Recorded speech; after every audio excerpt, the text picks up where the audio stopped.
So besides getting rid of Malcolm Jenkins, I love what the Eagles have done in free agency. I think the plan has been flawless. The defense is much improved, no question about it. But now, if you really want to be Super Bowl contenders, what are you going to do for the North Dakota Assassin? And what the Eagles do on offense and in the draft is going to determine if we're true contenders. Yo, everybody, how you doing? King Dingbat here. So today we have come with the hell is that? It's a big ass dog. Dallas still stinks. Yo, everybody, how you doing? King Dingbat here, and I hope everybody's having a great day. Hope you guys are doing well. You know, yesterday was one of the greatest days of my life. One of the greatest days. No question about it. To see Nelson Stinkylar, it's just Nelson, go to the Raiders. I mean, one of the greatest days ever. Like, 4th, 5th greatest day of my life. I gotta tell you, I didn't even want to go to sleep last night. I was so excited about yesterday. You know, it was just a wonderful day. And so far today, it's been pretty quiet. I mean, the Eagles haven't really even heard anything. Not even a lot of rumors out today. And I've noticed so far since free agency started, there's kind of a pattern, right? It seems like the Eagles it's like every other day something happens. It's like they do a slew of moves at once. You get like a bunch of stuff, then it gets quiet, and then like late that evening, you start getting rumors. Then the next day, things start happening. It's just the way it is. But, you know, it is what it is. As long as the team is getting better, that's all I care about. That's all I care about. And so far, in free agency, I think the Eagles have done a great job. The only thing that I would have liked is to keep Malcolm Jenkins. I would have liked to do it, but I understand, and I'm ready to move on at this point. The Eagles, the plan is right. You focus free agency on defense, and then you focus offense in the draft. And I think the Eagles have done that pretty well. I think they've done it really, really well. That doesn't mean, though, that you don't go out and get an offensive player in free agency. That's not what I'm saying. What I'm saying is you focus more of your money on defense and free agency, and then you focus more of your draft, especially your early picks, on offense. And that's what I think the Eagles are doing. And when I look at what the Eagles, I think what they should do now, there are 2 moves that I think the Eagles should make right now in free agency. The first move, if it was me and I was the Eagles, I would look to get Breshad Perriman. That would be my next target, my next move. Now, I did hear that he's looking for more money than teams want to give him. That's why he's still not signed. And even Robbie Anderson's looking for more money. But I think Breshad Perriman could be a lot cheaper than Robbie Anderson. And I think that, you know, he may be a little bit of a risk. Look, he had like 5 really good games at the end of the year. Now, they were when Evans and Godwin were out. But, you know, he still has to prove himself. But because of that, maybe he takes a lesser deal. He comes to Philly maybe a year or 2, and maybe they can make it incentive-laden, and we can get him. I mean, if he wants an opportunity, right? If Perriman really wants an opportunity to succeed, to earn a huge contract, to show that what he's capable of, what better place to come than the Eagles? I mean, the Eagles don't really have any competition at wide receiver. You're going to get a lot more chances to shine and to play. The Eagles are going to count on you a lot more. I don't know of a better opportunity. This is why Will Parks is smart. This is why he was smart, because he knew the same thing with the secondary. He could come here and prove himself. You know, plus he's coming home and all those things. But when it comes to defensive backs and when it comes to receivers, I don't know why people wouldn't want to come here, because this is where you're going to get the best opportunity, the best chance to play. Because our receivers, we don't really have any. Okay? I mean, Deshaun's 33. He's old. He's going to get hurt. Greg Ward Jr. I like, but he's not such an established guy that you can't bring anybody around for competition. So the Eagles and Breshad Perriman seemed like a match made in heaven to me. And if I'm the Eagles, that's who I'm pursuing. Now, if they want to go pursue Robbie Anderson, you're not going to get any complaints out of me. Okay? But I think Breshad Perriman could be a lot cheaper.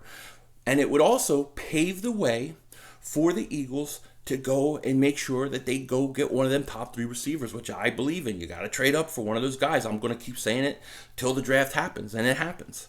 But I think Breshad Perriman should be the next move, okay? That's the next move I would make if I'm the Eagles. The second move I would make if I'm the Eagles, I would really consider bringing Nigel Bradham back, I know he's a little bit slower. He's been injured. He's not the same guy he was in 2017, but he's still competent. He still can play. He knows the system. And I think at this point, he may come on a cheap one-year deal, a prove-it deal. He'll be motivated, and I think that would be the perfect move for the Eagles. So the two next moves I would make, I would get Perriman and Nigel Bradham, okay? Now, I'm obviously not including possibility of trades and things because we've heard the chatter about Yannick Ngakoue. Of course, I believe the Eagles are interested in that. I believe they would want to do it. But I believe that at this point, free agency, it's not going to happen. You're going to have to wait this whole thing out with him a little longer. Now, I know he keeps posting things on Instagram, probably to partly troll Eagle fans, but he's probably hearing something that the Eagles may be interested. I'm sure he's hearing something, but I don't know that it's super, super serious. But obviously, if you could get Yannick Ngakoue, you have to do it. I would get him if I could. I would trade for him. And then, now what I would trade for him, I don't know. I'm not giving up a 2020 first round pick. I can't do it. And I can't give up a lot of my picks this year. I just can't do it. And I don't think the Jaguars have the leverage for it. I really don't think they have the leverage. He's not going to play there.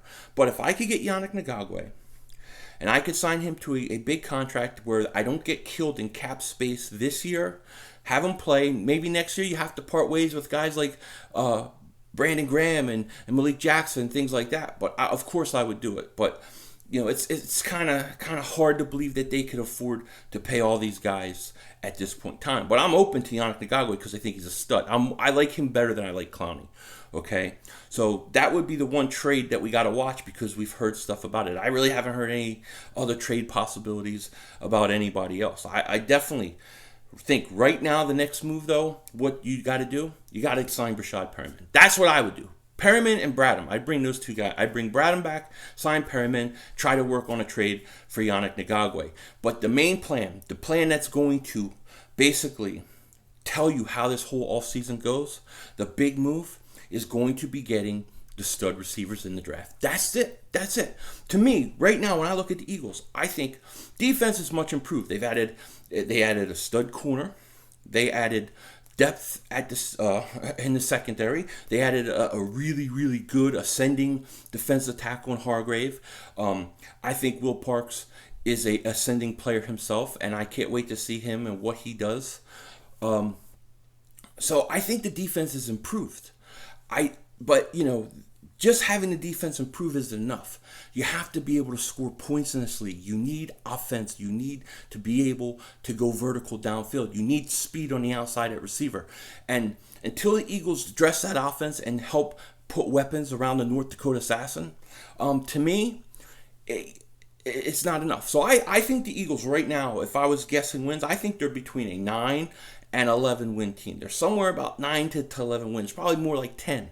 But if you could add weapons, you can have a good draft, you get Henry Ruggs, you get guys like that, you do that, then the Eagles are once again Super Bowl contenders, no question about it. And I know they're shopping Rasul Douglas around. I don't know what they're going to get for him, but we'll see. Maybe they package him in a way to move up. Maybe they package him in a Yannick trade, all those kind of things. But to me, right now as it stands, I think the Eagles should go after Breshad Perriman. Then they should bring back Nigel Bradham on a cheap deal. Then they should keep working, trying to see if they can pull this Yannick Ngakoue trade, which would be unbelievable.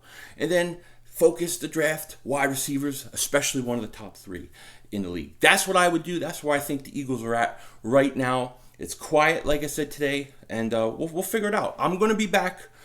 I'm going to be back later today, a couple hours from the time this video goes up, and I'm going to do another live stream. So look out for that. And if you haven't, be sure to like, subscribe, all that good stuff so you don't miss the live stream later today. With that said, tell me what you think. Where are we at with the Eagles? Are we better? What's the next move? What do you guys think? Take care. Talk to you later. And don't be a dingbat.